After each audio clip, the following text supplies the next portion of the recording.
mynews.studio.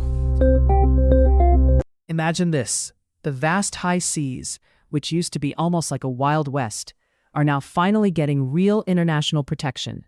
Do you think this could be the moment ocean life starts to recover? Today is January 16th, 2026. There's a major change happening in how we manage the oceans. The Global Ocean Treaty, officially called the Biodiversity Beyond National Jurisdictions Agreement, is now in effect. Over 60 countries have ratified it. Starting tomorrow, it's not just words, it's actually enforceable. So, what does this really mean for our oceans? For the first time, the world has a binding legal framework to conserve biodiversity in international waters.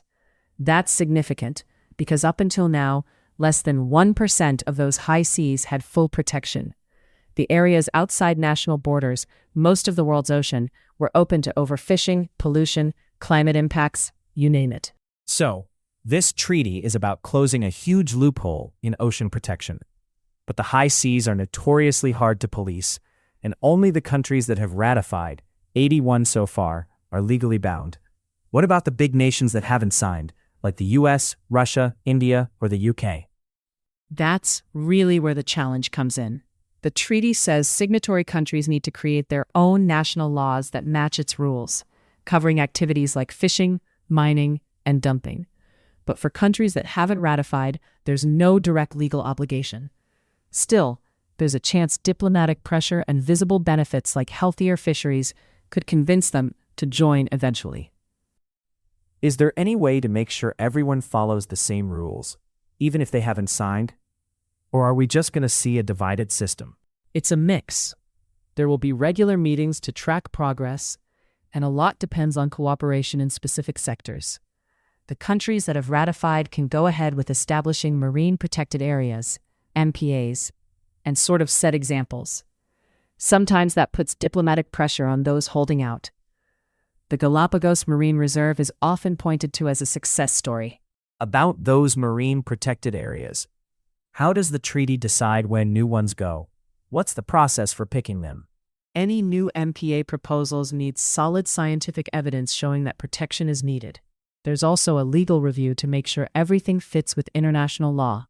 And funding has to be sorted out, often through special funds.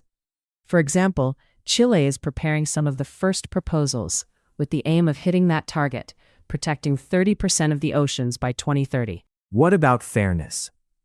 The treaty mentions including developing countries and indigenous peoples and sharing benefits. How is that going to work in reality? The treaty sets out rules for inclusive governance, like direct access to funding for implementation, support for building capacity, and special provisions for small island states. There are reporting requirements, but they're supposed to be manageable for countries with fewer resources. And there's guaranteed representation for small island developing states in the oversight process. So, it's not just about protecting the ocean, but also about making sure everyone involved gets a fair shot and a fair share. That's right. This is part of the reason why environmental groups are calling the treaty transformative. It's very rare to see this level of global agreement, and it might set an example for how we deal with other shared environmental problems. Do you think this approach could work for other worldwide issues like climate change or plastic pollution? It's possible. The real test will be how well the treaty is put into action and if it can adjust as new issues come up. If it does well here, it could definitely inspire similar agreements elsewhere. So now it's all about what happens next, how countries implement, enforce, and monitor progress. Absolutely. With global attention on this, every step is going to matter. Ocean protection isn't just a distant goal anymore. It's a binding commitment for the countries that have signed. That brings us back to where we started. The Global Ocean Treaty is now active, and there's a real chance we could reverse decades of decline and move into a new era of stewardship. Thanks for tuning in as we break down this major change in ocean governance. We'll keep following how the treaty's impact develops. Thank you for listening. This episode was brought to you by mynews.studio.